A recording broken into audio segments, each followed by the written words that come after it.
And right now on Fox Local, after backing out of planned talks, Iran says it will reschedule nuclear negotiations with the U.S. We have the latest on the fragile peace deal. Plus, President Trump's proposed 250-foot arch could also come with some aviation safety concerns. The senator with an urgent warning for the FAA tonight. And we'll take you to Juneteenth celebrations across our region. That's all straight ahead here.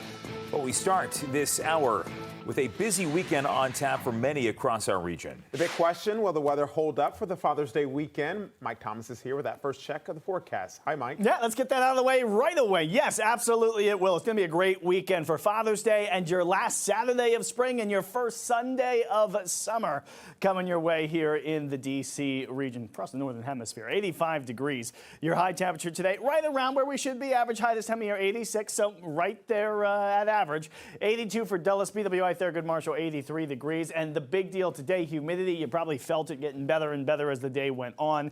And if you step outside tonight, it is a rather pleasant evening out there with humidity nice and low and temperature starting to fall back, but to comfortable levels. 77 at Reagan National Airport. Remember, this time last night we were 82 because of how high that humidity was. 75 at Dulles, 74 BWI Thurgood Marshall, and skies almost crystal clear. I mean, a couple of passing clouds here and there, but a really nice night overall. And we're setting ourselves up for quite the Saturday tomorrow. Sunny, bright, warm to hot, but those dew points expect to be down in the 30s and 40s tomorrow afternoon, and that means extremely comfortable air. So really, really nice start to the weekend. And Sunday, while a little bit more humid than Saturday, really isn't all that bad. Dew points getting back into the 50s. It's Monday that will start to tap into some of the stronger humidity from the south, and along with it, your next chance for rain showers and thunderstorms. So Father's Day looking good. It's the day after that could be some trouble here in the D.C. region once again.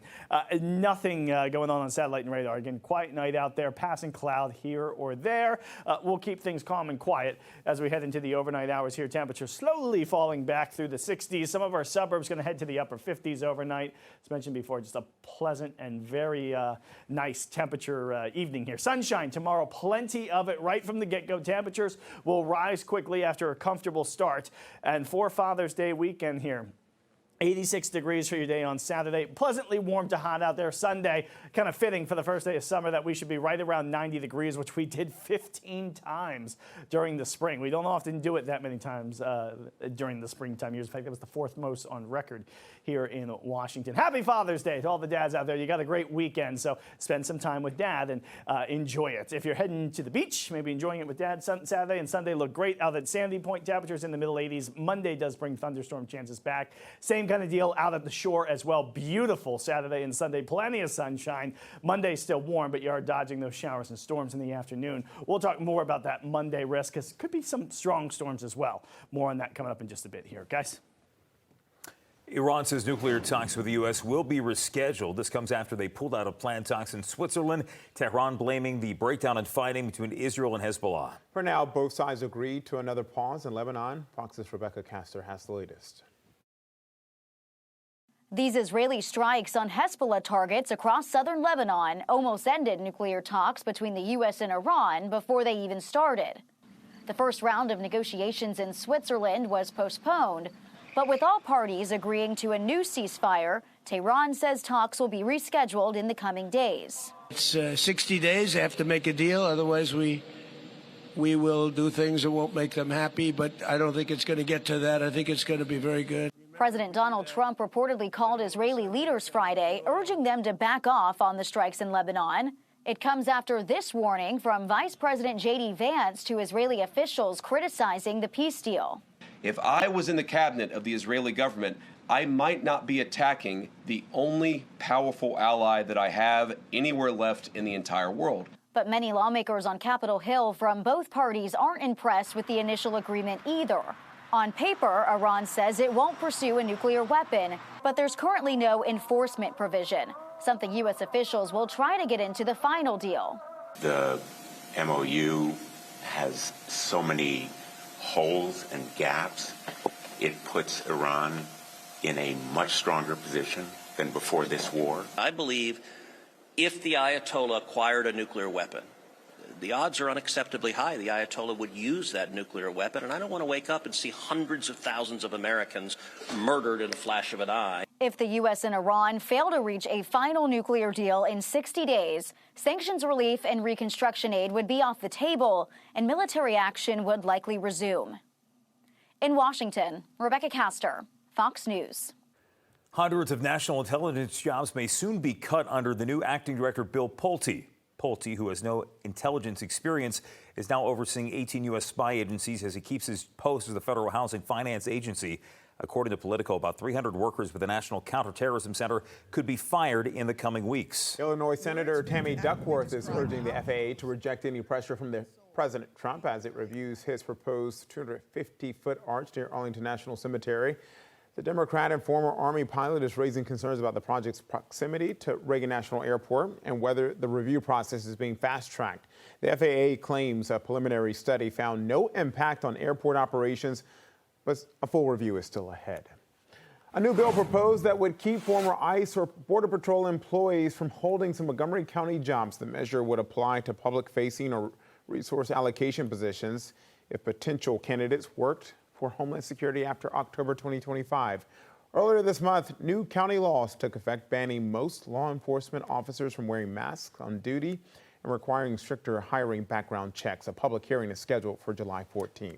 Early voting is now over in Maryland. All eyes are turning to Tuesday's Democratic primary in the 6th Congressional District.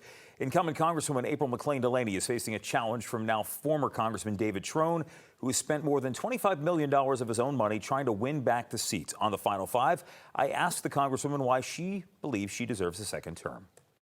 But more importantly, I've been doing the job. I've been getting our grants. I've been navigating, and it's really hard to get things done.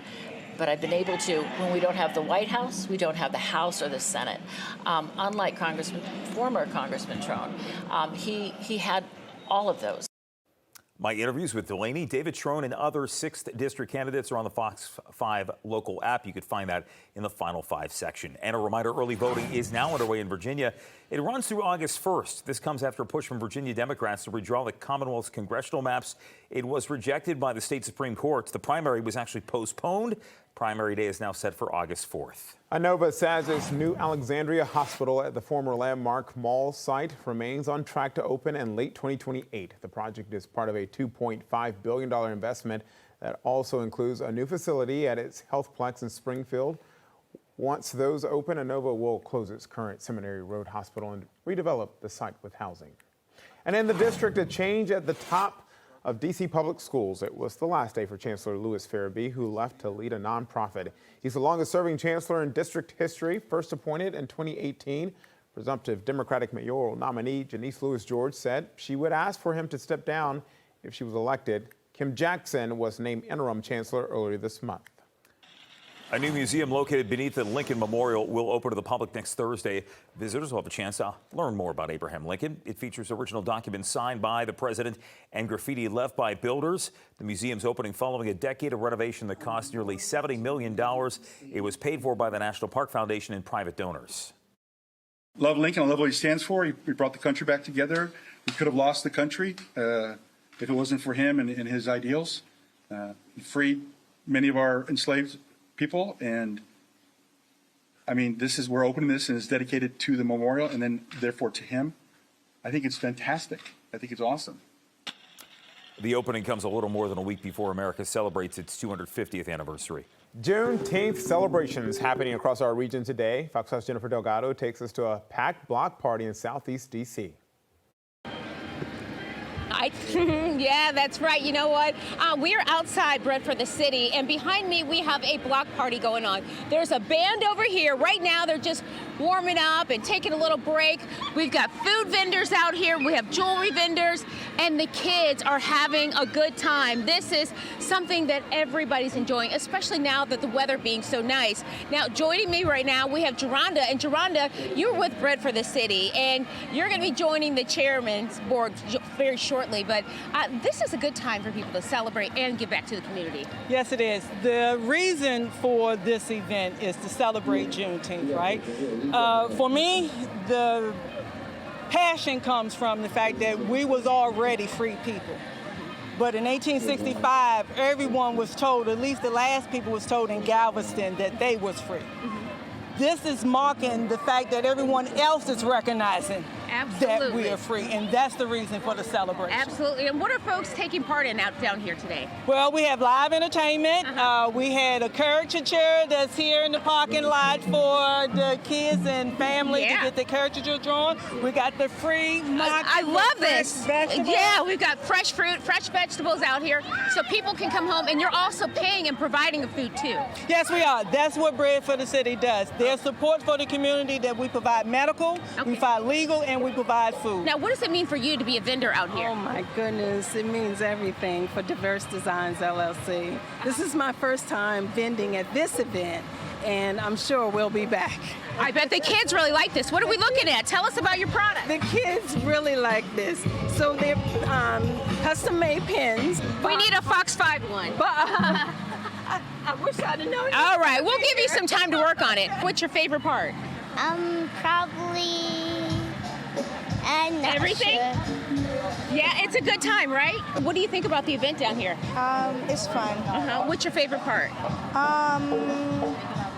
The dancing and the music. Yeah, the music is pretty good. The food's not bad either. Did you get a funnel cake? Yes, actually. I'm glad you did, because I went over there and they didn't have any more. So I'm going to try to go back there a little bit later on. All right, coming up, several states trying to ban so-called surveillance pricing as the busy summer travel season gets underway. Plus, so what's left of Tropical Storm Arthur is sweeping through the southeast. We'll take a closer look at the cleanup after this.